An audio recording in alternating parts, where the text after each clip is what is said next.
histoire. Sinon, et puis, il y a quelque chose de tout récent, le ministre des Affaires étrangères du Nigeria qui a été...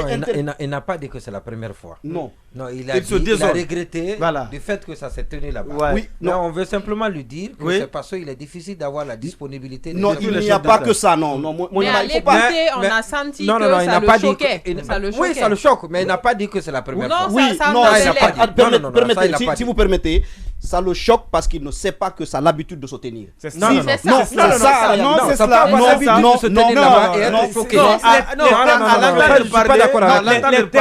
c'est comme si c'était une première. Bien sûr.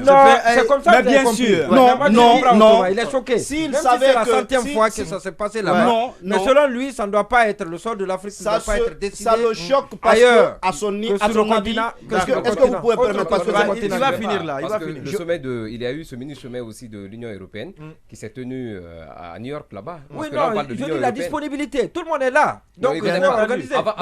Et même au sommet de l'Union africaine. Au sommet de l'Union africaine, après le grand sommet, il y a le mini-sommet des différentes sous-régions. Voilà, justement.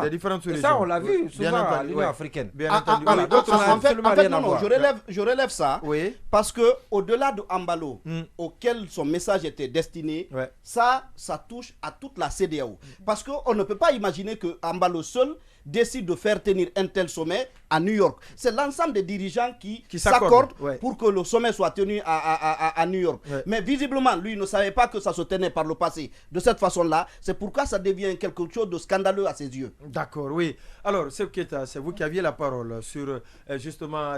alors, on passe la parole à Habib Marouane et puis on va aborder l'autre sortie liée toujours. Je suis là. D'accord, oui. Allez-y. Vous savez, je ne vais pas être assez long parce que tout a déjà été dit. Non, tout n'a pas été dit.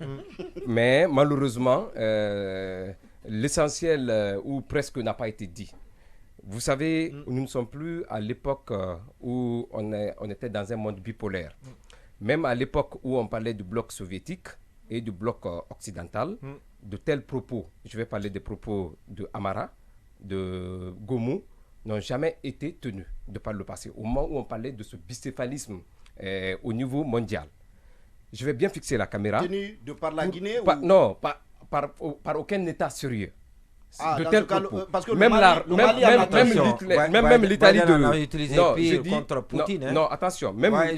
Jusqu'à ce que des gens s'étaient élevés contre cela. On a connu, Biden tout récemment. On a connu des gens qui pouvaient quand même déterrer Denis Cicéron, qui avait écrit bien sûr sur l'art oratoire. C'était Joseph Goebbels, qui était reconnu un chef propagandiste, le chef de la propagande d'Hitler. Mais de tels propos, il ne les a jamais tenus. Malheureusement, en ce 21e siècle, parce que ce qui est quand même étonnant, ce qui saute aux yeux, est-ce que les propos tenus par Ambalo sont une nouveauté? Non. Le dernier communiqué de la CEDEAO a révélé cette nécessité cette impérieuse nécessité de revoir le calendrier de la transition. Donc, c'est une injonction de la CEDEAO. Ça, c'est un. De deux, la déclaration de CEDEAO... Justement, Macky Sall avait dit la même chose. Donc, il n'y a pas de nouveauté. En tant que président en exercice de l'Union africaine. Ça n'a choqué personne. Deuxième chose, dans sa déclaration, c'est une déclaration de principe. Tout chef d'État ne va jamais encourager un coup d'État, surtout un pays aussi fragile que la Guinée-Bissau. Donc, c'est tout à fait, il faudra comprendre sa position et il faudra remettre son discours dans le contexte de son pays. Ça, c'est le deuxième aspect. Le troisième aspect, c'est par rapport à cette sortie que la présidence guinéenne devrait s'abstenir. Autant Amara l'a dit, autant le manteau de chef d'État est grand pour Ambalo, il l'est autant pour ceux qui conduisent aujourd'hui la transition guinéenne. Parce qu'un tel propos n'est pas digne d'une présidence normale. Il faut avoir le courage de le dire. Une présidence normale avec des chefs, des dirigeants normaux qui sont l'émanation du peuple ne peuvent pas tenir de tels propos. C'est des propos malencontreux, c'est des propos incongrus, c'est des propos déplacés, discourtois, qui n'obéissent à aucune règle diplomatique. D'ailleurs, on est en train de se faire du mal. Pourquoi ? Parce que ce ton emprunté, ce discours va-t-en-guerre, cette surenchère verbale qu'on relève dans le discours de Amara détermine déjà le sort de la Guinée. C'est comme si on savait déjà qu'on allait être sanctionné. Donc il faut anticiper. Il faut anticiper et il faudrait verser dans cette surenchère. Il faut aller dans des propos déplacés pour s'abriter derrière un nationalisme béant, creux et vide de sens. Parce que je ne vois pas de raison. Encore une fois de plus, on a vu avec Alpha Condé. Alpha pouvait tenir plus que ça, mais c'est un homme qui avait un tempérament chaud, qui est autant que Ambalo, mais qui, puisque le costume de président, il l'a arboré de façon responsable. Il avait aussi ses moments. Oui, justement, mais l'époque d'Alpha, c'était beaucoup plus sensible, parce que Alpha s'exposait à tous les risques. Alpha était président de l'Union africaine. Non, attention, je parle à l'approche du troisième mandat. Ouais, il a été président pendant 10 ans. La présidence de Alpha, la présidence sous Alpha Condé, elle était beaucoup plus sur une pente glissante que la transition actuelle. Mais aujourd'hui, on parle d'expérience.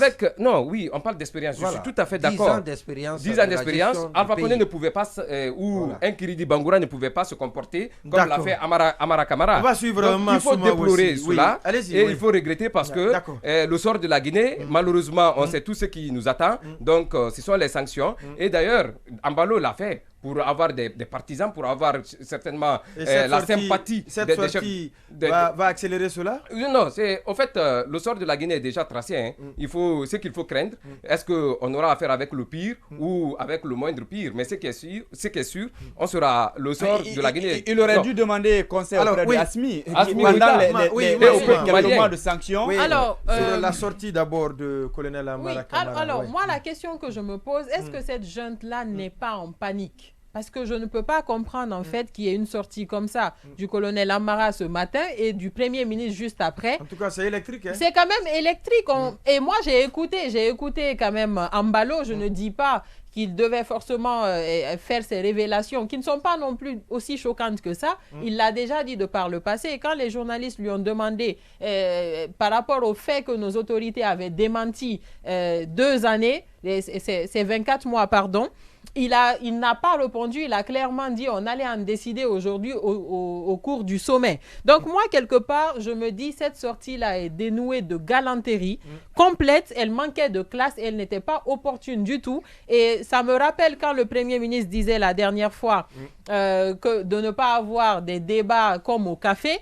Là, on a une sortie digne, venue tout droit, sortie du café. Parce que là, je ne comprends pas. Et dès le premier paragraphe, il y avait un choc énorme. Moi, j'avais honte en tant que Guinéenne. Je me dis, quel que soit ce que Ambalo a dit, hein, ils auraient dû quand même avoir un peu de retenue, avoir un peu de... Peut-être juste le silence aurait pu résoudre cette situation-là. Mais là, n'oublions pas... Il fallait lui répondre, mais pas de cette façon. Oui, mais peut-être ne même pas lui répondre aussi n'allait pas nous faire du mal. En fait, c'est aussi simple que ça. Il y a un sommet qui est en cours où la Guinée et le Mali étaient en ligne de mire et tout. On sait tout ce qui allait se passer. Il fallait juste laisser les choses se faire. Ils ont revendiqué une première fois que ce n'était pas vrai les propos du président Ambalo. Pourquoi encore le suivre dans ça? Il fallait simplement l'ignorer. Et surtout, s'il fallait faire une sortie, j'aurais aimé quand même qu'il s'entoure et sortir de l'amateurisme qu'on a vu en cette journée. Oui, et on va donc, puisque ce n'est pas le seul discours, il y a la seule sortie, il y a la primature qui vient juste de sortir un autre communiqué, une autre déclaration, réaction du Premier ministre, donc Dr Bernard Goumou, au propos désobligeant de... Oui, c'est la direction de parce que je ne peux pas imaginer que cela soit authentique. Si, c'est sur la page de la primature. Oui, c'est bien authentifié. C'est revendiqué, assumé. Voilà. Son étonnement est légitime parce que c'est tellement irrespectueux.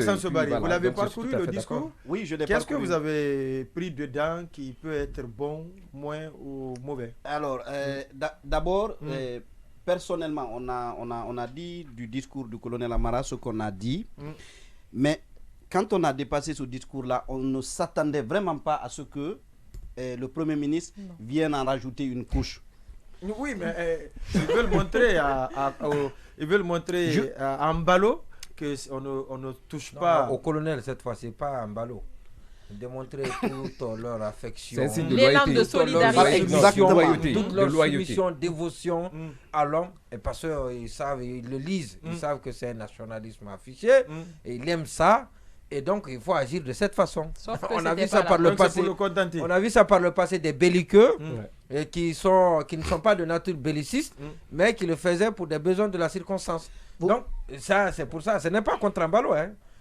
Ils n'ont pas fait ça contre Embalo. Être davantage dans le cœur dans le cœur du colonel. Il ne faut pas qu'on le soupçonne d'avoir ignoré la colère légitime du colonel Mamadi Doumbouya. Mais vous savez, stratégiquement, dans la conduite d'un pays, on doit pouvoir avoir un camp de faucon et un camp de colombe. On aurait aimé, plutôt ce que moi j'avais espéré, ce serait que lui puisse servir de colombe. Et en gouvernement. Voilà.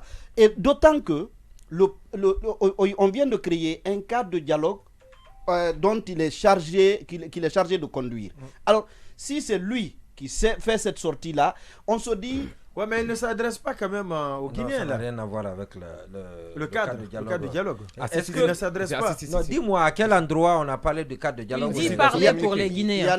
Il y a là-dedans, vous pouvez lire. Non, je veux dire, dans le discours, il s'exprime au nom du peuple de Guinée. Voilà. Non. Quand même, mais ça ne veut pas... Non. Il se donne le mandat de s'exprimer au nom du peuple. Alors que c'est un mandat emprunté. Sinon, il n'a pas le mandat du peuple. On va progresser. Alors je disais, je continue, vraiment je persiste dessus, en tant que responsable du cadre de dialogue, lui aurait pu se garder de tenir ce discours-là, de livrer cette déclaration. Mais au-delà de ça, si je prends la déclaration elle-même, mais je n'ose vraiment pas croire que ce soit lui qui ait produit le texte. Oui, je sais que c'est même pas lui qui a produit le texte, mais j'ai du mal à imaginer qu'il l'endosse. Parce que cette déclaration-là s'apparente davantage à une tribune d'un activiste. Ce n'est pas une déclaration digne d'un Premier ministre.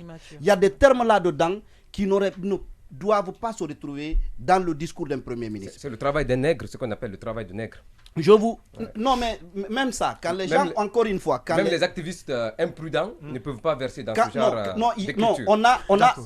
d'écriture. Non, on a des activistes qui peuvent faire pire, mais quand on est au sommet de l'État, il y a des choses qu'on choisit de ne pas dire. Alors, prenez dans le discours. Par exemple, quand on dit, nous avons constaté avec étonnement et exaspération la nouvelle sortie de l'amuseur public. L'expression amuseur public. Est-ce que ça, c'est une expression qui doit venir d'un Premier ministre? C'est banal. La deuxième chose, il traite Embalo de guignol. Ça, on a franchi le seuil du tolérable, là. Et alors, lui, il le disait tout à l'heure, il a dit que le président Embalo est arrivé à la tête de la CEDEAO par infraction. Ça, c'est au-delà de Embalo, c'est une insulte aux autres dirigeants. C'est-à-dire, est-ce qu'on peut faire un braquage à la tête de la CEDEAO et se faire désigner à la tête de la CEDEAO? On croirait qu'on est dans une élection d'une république bananière sous nos tropiques, ça, là. Et puis, l'expression quand on dit, pour lui, Oumaro Lambale Sissoko. Mais honnêtement, ça dit c'est des formes journalistiques que nous pouvons nous autoriser. Non, à la limite. François Soudan peut s'autoriser peut-être. Même nous, on ne peut pas faire ça. Honnêtement, quand j'ai lu ça, je me suis dit, comment le Premier ministre... Mais c'est fait à dessein, c'est fait d'un président. Non, vous savez, on peut réagir, on peut protester en utilisant les termes qui se rapportent au statut de Premier ministre. Il y a des termes qui sont dans ce discours-là qui ne sont pas le reflet de ce que doit tenir un Premier ministre. D'accord, oui, Lamine Moïma. Non, il a relevé. Vous l'avez aussi lu, ce discours? Oui, j'ai lu. Vous doutez même de son authenticité? Oui, justement. La première question que je me suis posée, la première question que je me suis posée quand j'ai lu le premier paragraphe, c'était de savoir est-ce que ce discours il est authentique? Est-ce qu'il est du Premier ministre? C'est vrai que je peux douter de sa capacité à pouvoir faire le discernement entre ce qui est effectivement de l'acte d'État, mais je ne pouvais pas pousser donc cette audace jusqu'à ce soupçon, jusqu'à penser que c'était possible qu'on puisse écrire un discours comme ça venant d'un Premier ministre. Et parce que autant on a été choqués, nous, Guinéens, je parle des bons Guinéens, et on a été choqués quand... Oui, il y a des bons Guinéens il y a des Guinéens qui applaudissent quand on insulte la Guinée. Moi, je parle des Guinéens c'est farouche, qui sont mécontents quand on s'adresse à la Guinée et quand on piétine l'honneur de notre pays, quand on crache sur notre pays. Autant on était fâchés quand Ambalo a traité le président Alpha Condé dans les temps de tout le nom d'oiseau. Et ça, il l'a fait. Et lui, avec beaucoup de retenue, donc c'est réservé de lui répondre. On était fâchés. Autant les Bissau-Guinéens ont raison de se fâcher quand ils vont lire ce discours-là du Premier ministre guinéen traitant leur président de guignol. Et ça, il faut en tout cas rappeler qu'il y a plus de la moitié des Bissau-Guinéens en âge de voter qui ont voté pour Ambalo, même s'il n'y a pas plus de la moitié. Mais en tout cas, il y a un nombre important de Bissau-Guinéens qui croient en lui et qui pensent qu'il incarne l'État, comme nous le pensons pour beaucoup de nos dirigeants. Alors, ça, ce n'est pas normal. Et donc, ils ont fait des acrobaties pour éviter de choquer le peuple. Parce que j'ai entendu dans le discours de Amara, et c'est là dans des paragraphes, que ce n'est pas contre le peuple bissau-guinéen avec lequel on a des relations séculaires, mais ce n'est que factice, ce n'est que captieux. Quand on lit ce discours-là, avec ces termes-là, on dira plutôt que c'est juste se foutre. C'est exagéré. Alors, et après, il dit un peu plus en bas, et comme il l'a dit tout à l'heure, c'était d'opposer. C'est pour dire, bon, nous sommes contre Ambalo, mais nous ne sommes pas contre l'institution. Il est difficile de détacher ses critiques contre Ambalo parce qu'il a parlé au nom de la CEDEAO, même s'il ne le fait pas bien. Il ne le fait pas du tout bien. Ambalo, avec ses agissements très décalés, mais vous ne pouvez pas dire que vous comptez sur la CEDEAO, l'appui technique de la CEDEAO pour réussir la transition. Et vous attaquez à un de ses émissaires les plus illustres aujourd'hui, celui qui a la voix la plus autorisée de la CEDEAO. C'est la voix de Ambalo, malheureusement, encore une fois, malheureusement. Et donc, si vous attaquez à lui, on ne peut pas le lâcher, pas du tout. Donc, le Premier ministre devait s'abstenir de tenir un discours. S'il ne pouvait pas arranger, édulcorer ce qui a été dit par la présidence de la République, le CNRD à travers Amara, très sincèrement, il aurait dû, voilà, je ne sais pas pourquoi il est avide de se faire plaire, et parce que peut-être les conditions de sa nomination, il doit encore à la conviction, à l'amour que le patron a pour lui. Rapidement, et donc, ça, c'est vraiment regrettable. Alors, au-delà de tout ce qui vient d'être évoqué, comme je le disais, que je pouvais accepter que cela vienne non seulement du colonel Amara, parce que je dirais c'est un militaire, au-delà de tout ça, il y a un problème d'expérience qui va se poser, mais aussi c'était un discours, je suppose, qui n'était pas écrit. Mais pour lui, c'est un communiqué. Ça sous-entend qu'il a travaillé probablement avec des gens et qu'il est parvenu à ça. Ma crainte, c'est quoi? Ça veut dire qu'on est dans un système où il n'y a pas d'issue. Cette transition, moi, à partir de cet instant-là, j'ai très peur. J'ai trop peur parce que la transition de 2009, vous vous rappelez, Jean-Marie Doré, il était là, disons, pour réparer les faux pas. Il était là, celui qui à un moment donné peut dire non, c'est pas ce qu'il nous faut, il faut changer de méthode, il faut aller sur cette base. Et quand il s'agit de dire non, il le dit. Mais aujourd'hui, on a compris que quand le colonel n'est pas content ou qu'il trace une ligne, que ce soit la bonne ou la mauvaise, on va tout de suite descendre dans les rings, on va tout de suite suivre cette direction. Et quand c'est comme ça, ça ne marche pas.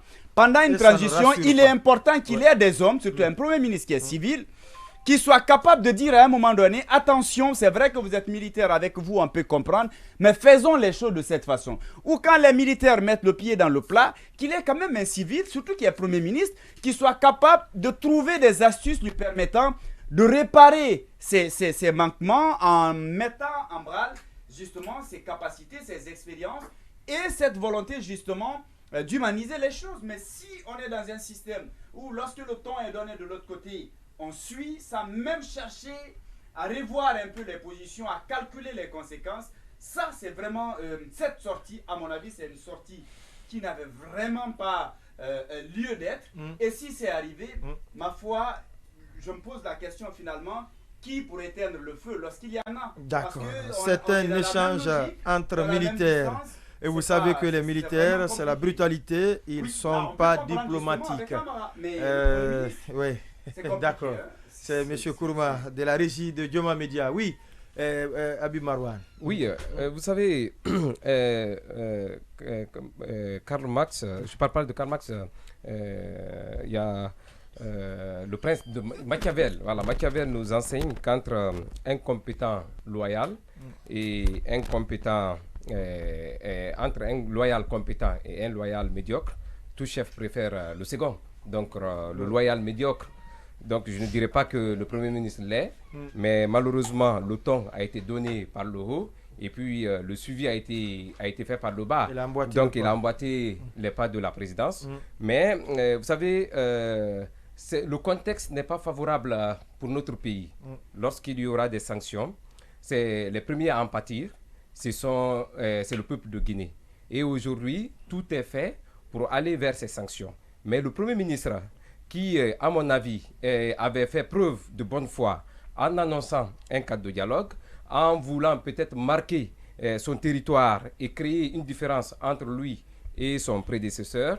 Certainement qu'il a la volonté, mais malheureusement dans les actes, dans le discours et dans les faits, il n'est pas en train de carrément créer cette différence. Mais aujourd'hui, rien n'est perdu. Je pense qu'il peut encore rapporter cette communication et il doit présenter ses excuses parce qu'il n'est pas un militaire. Il ne doit pas avoir le ton martial. Vous savez, il y a un adage Peul qui dit que mange bien, mange à ta faim, mais ne parle pas à ta faim. Parce que tout finira par finir. Il n'est pas Tchogel Maïga. Il n'est pas la transition guinéenne, n'est pas la transition malienne. S'il veut être Tchogel Prime, qu'il aille au Mali. Mais en Guinée ici, on a besoin de paix. De ne pas mais être ce qui est évident, ce n'est pas un bon signe de loyauté.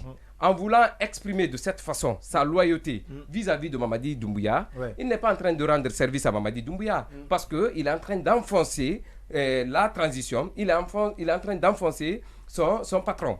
Donc aujourd'hui, il y a cette nécessité parce que rien n'est encore perdu. Donc il peut se rattraper, il peut corriger, surtout qu'il est jeune.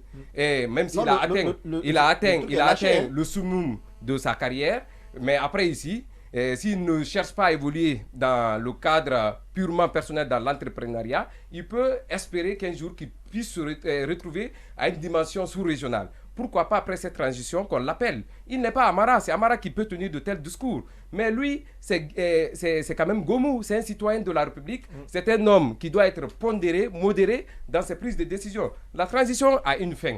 Mais les États, tout a une fin. Tout a une fin. Voilà. Aujourd'hui, c'est eux qui sont là. Voilà. Et hier, ceux qui tenaient de tels propos n'ont plus la voix au chapitre. C'est ce qu'ils doivent comprendre. Oui, Massougué, puisque l'invité est déjà en ligne. Alors, moi je ne veux pas qu'on dédouane non plus la présidence.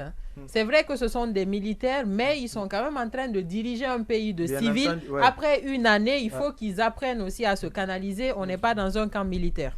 On n'est pas dans un camp militaire. Bouakar Samsobara a levé le petit doigt ou on peut passer on va partir sur le terrain pour avoir donc notre invité. Il est déjà en ligne, monsieur